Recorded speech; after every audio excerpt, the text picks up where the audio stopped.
তো একটু শুনি আমরা। ছোটবেলা বলতে আমরা যখন ৩ বছর বয়স, সরি, আমরা ৩টা বোন ছিলাম। বাবা মা সুখেই দিন কাটতো। তারপরেও সেই অনেক ঘটনা, অভাবের দিন ছিল। আপনার বাবা কি করতো? আমার বাবা রিক্সা চালাইতো। আপনার মা?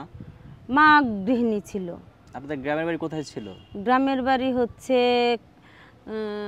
জেলা গাজীপুর, থানা কালিয়াকুর, গ্রাম পড়ছে মধ্যপাড়া ইউনিয়ন। আপনি কি ওইখানকার স্থানীয়? জি। আপনার বাবা বাড়ি? বাবার বাড়ি ওখানেই। ওইখানেই? হ্যাঁ। আচ্ছা, হ্যাঁ, তারপরে রিক্সা চালাইতো, তারপরে? তারপরে মা হঠাৎ করে আরেকজনের সাথে চলে যায় আমাদের ৩টা বোন রেখে। কেন চলে যায়? এই বাবার সাথে সবসময় নিয়ময় ঝগড়াঝাটি হতো? কেন হতো? আপনার বাবা সেটা তো তখন তো আমরা ছোট ছিলাম, তেমন একটা বুঝি নাই কিছুই। মানে এটা কি সে কামাই করতে পারতো না, না অন্য কোনো সমস্যা ছিল? পরে কি বুঝতে পারলেন? তাও মানে বুঝতে পারি না। একটাই বুঝ যে আমরা ৩টা বোন ছিলাম, এটা আমার মার উচিত ছিল আমাদের ৩টা বোনকে আগলে রাখা, কিন্তু সেটা আমার মা করে নাই। আচ্ছা, চলে যাওয়ার পরবর্তীতে আপনারা কিভাবে দিন কাটাতে শুরু করলেন? চলে যাওয়ার পরবর্তীতে তার 7 মাস পরে যখন আমার বাবা মার ডিভোর্স হয়ে যায়, ডিভোর্স হওয়ার পরে 7 মাস পরে আমার বাবাও মারা যায়। ডিভোর্স হওয়ার 7 মাস পরে বাবা মারা যায়? হ্যাঁ। এই 7 মাসের মধ্যে আপনার বাবা বিয়ে করেছিল? না। বিয়ে করে নাই? না। তাহলে 7 মাস পরে আপনারা কার কাছে বসবাস করা শুরু করলেন? সেটা অনেক দুঃখের কথা। যেমন দুঃখের কথা, আমার ছোট বোনকে যাদের বাচ্চা কাচ্চা হয় না তাদেরকে পালতে দিল, আর মেজো বোনকে আমার বড় চাচাই পারলো, আর আমি মানুষের বাসায় কাজ করে খাইতাম। ও, আপনি ওই সময় মানুষের বাসায় কাজ করা শুরু করলেন? কত বছর মানুষের বাসায় কাজ করলেন? তাও 4-5 বছর। তারপরে কি করলেন? তারপর বড় হইলাম যে না, লোকের হাতে, লোকের কাছে নিচে হয়ে থাকবো কিসের জন্য। নিজের একটা মানে আগ্রহ হইলো যে না, আমি এখন মানুষের বাসায় কাজ করব না, নিজে কর্ম করে খাবো। সেটা হলো একটা প্রতিষ্ঠানে, মানে এই যে আপনি মানুষের বাসায় কাজ করতেন, এটা একটা কর্মই ছিল? কর্মই ছিল। তারপর ওইটা লোক সমাজে ছোট দেখাইতো যে মানুষের বাসায় কাজ করে। আর আমারও ওইরকম চিন্তা চেতনা ছিল যে তিন বেলা পেটে ভাতে কাজ করে ওরকম টাকা পয়সা ছিল, দিত না। মানে দিত না বলতে ওটা ভবিষ্যৎ বলতে কিছুই ছিল না, শুধু পেটে ভাতে কাপড় দিত। আর মানে কোনো বেতন আদি দিত না? আচ্ছা। তারপরে এরকম কষ্ট করে যখন একটু বড় হইলাম, বড় হওয়ার পরে চাকরি নিলাম, তখন স্যালারি ছিল 700 টাকা। কিসের চাকরি নিলেন? ওইটা গার্মেন্টসে। আচ্ছা। পরে গার্মেন্টসে চাকরি নিলাম। চাকরি নেওয়ার পরে, চাকরি নেওয়ার 2 মাস 3 মাস পরেই বিয়ে হইল। বিয়ে করে ফেললেন? মানে প্রেম করে বিয়ে করে ফেললেন? হ্যাঁ, প্রেম করে বিয়ে করছিলাম। আচ্ছা, তারপরে সে গার্মেন্টসে কাজ করতো না? হ্যাঁ, গার্মেন্টসে কাজ করতো। তারপরে সুখে সংসারে ভালোই দিন কাটাইলাম। তো এটা শ্বশুর 17 বছর সংসার করছি। 17 বছর? হ্যাঁ।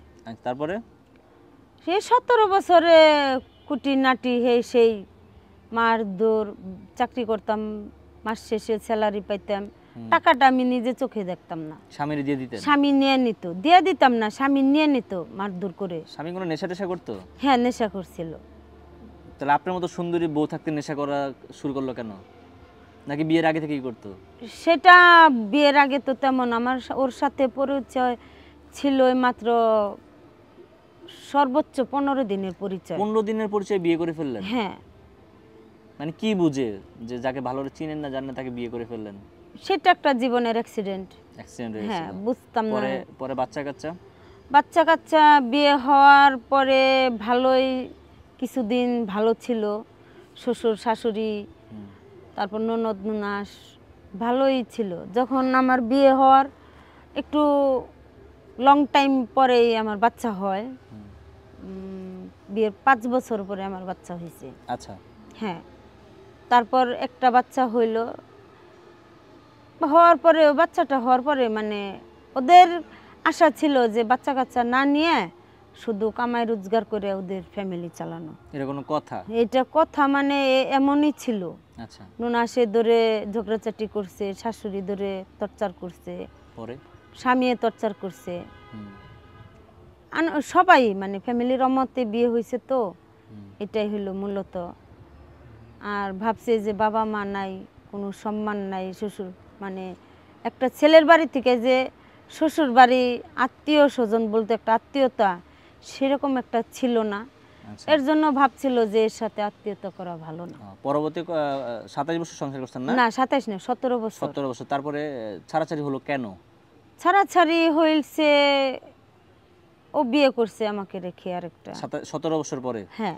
ততদিনে আপনি কয় বাচ্চার মা? 3 বাচ্চারই মা। আপনিও 3 বাচ্চার মা? হ্যাঁ। আচ্ছা, আপনাকে ছেড়ে চলে যাওয়ার পরবর্তীতে পরে আপনি কিভাবে সংসার চালানো শুরু করলেন? কিভাবে সংসার চালানো, তখন তো আমার বাড়ি থেকে বেরও করে দিছে। আচ্ছা। বাড়ি থেকে বের করে দিছে। এখন তখন আপনার বাচ্চাদের বয়স ছিল কত কত? বয়স, মেয়ের বয়স 6 বছর, মেজো ছেলের বয়স 10 বছর, বড় ছেলে তো বড়ই, মানে তাও আনুমানিক 13-14 বছর বয়স। আচ্ছা।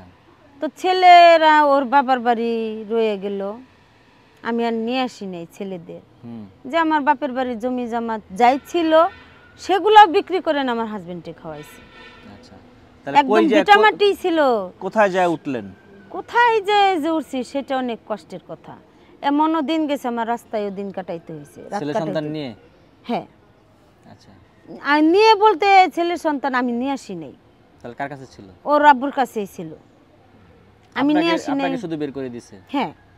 পরে আপনি এই যে বের হয়ে কি করা শুরু করলেন? কি করা বলতে আসলে এখন তো শিল্প কারখানার অভাব নেই, আমি গার্মেন্টসের চাকরি করতাম। আচ্ছা। বা তারপরে এমনও কষ্টের দিন গেছে, রাস্তায় এই দিন রাত তো পার হইছে, না খাইয়াও দিন গেছে। যখন রাস্তায় থাকতেন তখন বাজে লোক এসে আপনাকে বাজেভাবে অনেকে অনেক প্রপোজ করছে। কেমন, এগুলো কেমন ছিল? কেমন ছিল বলতে বাজে একটা ছেলে একটা মেয়েকে, সুন্দরী একটা মেয়ে আমি, তা দেখলে আর কেমন প্রপোজ করতেই পারেন। অনেকে ভালো বলছে, অনেকে খারাপ বলছে। আচ্ছা আচ্ছা। তো সেটাই আসলে মূলত। তারপরও আমি থেমে থাকি নাই, খারাপটাকে প্রশ্রয় না দিয়ে ভালোটাকে প্রশ্রয় দিয়ে এই যে আজকে আমার জীবনযাপন চলা।